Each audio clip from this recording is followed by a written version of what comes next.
पत्रकारिता आधुनिक सभ्यता का एक प्रमुख व्यवसाय है, जिसमें समाचारों का एकत्रीकरण, लिखना, जानकारी एकत्रित करके लोगों तक पहुंचाना, संपादित करना आदि सम्मिलित हैं। आज के युग में पत्रकारिता के भी अनेक माध्यम हो गए हैं, जैसे अखबार, पत्रिकाएं, रेडियो, दूरदर्शन, वेब पत्रकारिता आदि। वेब पत्रकारिता एक ऐसा माध्यम है जो अपने अंदर प्रिंट, टीवी और रेडियो को समेटे है।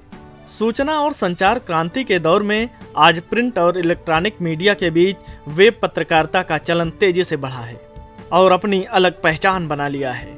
अखबारों की तरह वेब पत्र और पत्रिकाओं का जाल अंतर्जाल पर पूरी तरह बिछ चुका है। पत्रकारिता शब्द अंग्रेजी के जर्नलिज्म का हिंदी रूपांतर है। जर्नलिज्म शब्द जनरल से बना है और इसका अर्थ है दैनिक, अर्थात जिसमें दैनिक कार्यों व सरकारी बैठकों का विवरण हो।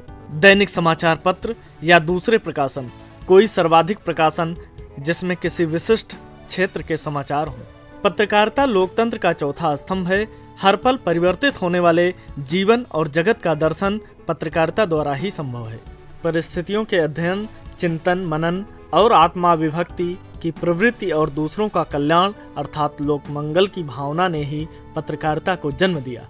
एक समय हुआ करता था जब टीवी पत्रकारिता मतलब बड़ा तामझाम था, लेकिन अब तो एक शख्स मोबाइल कैमरे से शूट भी कर सकता है, रिपोर्टिंग भी और लाइव टेलीकास्ट भी, वो भी मोबाइल फोन से ही। तकनीकी विकास ने टीवी पत्रकारिता का सिर्फ काया पलट ही नहीं किया बल्कि नाम भी बदल दिया है। इस नए युग की पत्रकारिता को अब मोजो के नाम से जाना जाता है। मोजो माने मोबाइल जर्नलिज्म। टीवी किट के मुकाबले बेहद कम लागत है। इसका सबसे बड़ा फायदा ब्रेकिंग न्यूज की परिस्थितियों में है। जहां पर सीधे प्रसारण के लिए कैमरे ले जाने में दिक्कत होती थी, वहां मोजो किट आसानी से सबसे पहली तस्वीरें दर्शकों के पास पहुंचा रही है। 70 का दशक था जब टीवी पत्रकारिता की शुरुआत हुई थी। उस समय पत्रकार, कैमरामैन, साउंड रिकॉर्डर और सहायक कई लोगों की टीम हुआ करती थी। यूमेटिक कैमरा हुआ करता था, रिकॉर्डर अलग से रहता था। अब इस प्रतियोगिता में सीमित साधनों के साथ टिके रहने की चुनौती कहें या नई तकनीकी के प्रयोग का साहस, मोबाइल जर्नलिज्म ने अपना स्थान बना लिया है। हालांकि ये इतना आसान भी नहीं है। खबर सोचने से लेकर शूट करने और उसे अपलिंक करने तक सारी जिम्मेदारी एक अकेले रिपोर्टर पर आ गई है।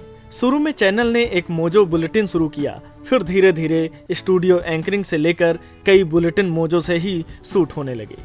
अब तो मोबाइल से सीधा प्रसारण भी होना शुरू हो गया है। संवाददाता फील्ड से ही न सिर्फ तस्वीरें बल्कि अपनी स्टोरी एडिट कर न्यूज रूम भेज सकता है। आज आलम यह है कि दूसरे चैनल भी अब मोजो जर्नलिज्म की तरफ तेजी से बढ़ रहे हैं। बड़ी बात तो ये है कि शुरू में कुछ बड़े नेता, अभिनेता, अफसर और वकील मोबाइल पर शूट करते देख बिदक जाते थे, लेकिन अब ऐसा नहीं है।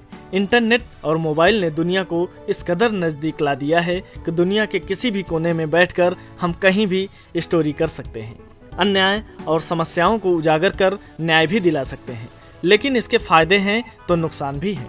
आज सभी के हाथ में मोबाइल है और उसमें इंटरनेट भी है, जिसे जो मन में आता है उसे शूट कर या कुछ भी लिखकर पोस्ट कर देता है। जनता भी खुद को पत्रकार से कम नहीं समझती है। मोबाइल जर्नलिज्म की अपनी कुछ सीमाएं भी हैं। जिन इलाकों में इंटरनेट स्पीड धीमी है, वहां से खबरें भेजने में परेशानी आ सकती है। खबरें करते वक्त दूसरों की निजता का सम्मान करना बेहद जरूरी है। बिना किसी को जानकारी दिए बातचीत रिकॉर्डर करना नैतिकता के दायरे में नहीं आता है। इसी तरह जहां टीवी कैमरों को जाने की इजाजत नहीं है, वहां स्मार्टफोन से शूट करना पत्रकारिता की मर्यादा से बाहर है। फिर जगह जगह सोशल मीडिया से आए वीडियो क्लिप की पुष्टि करना भी आसान नहीं होता है।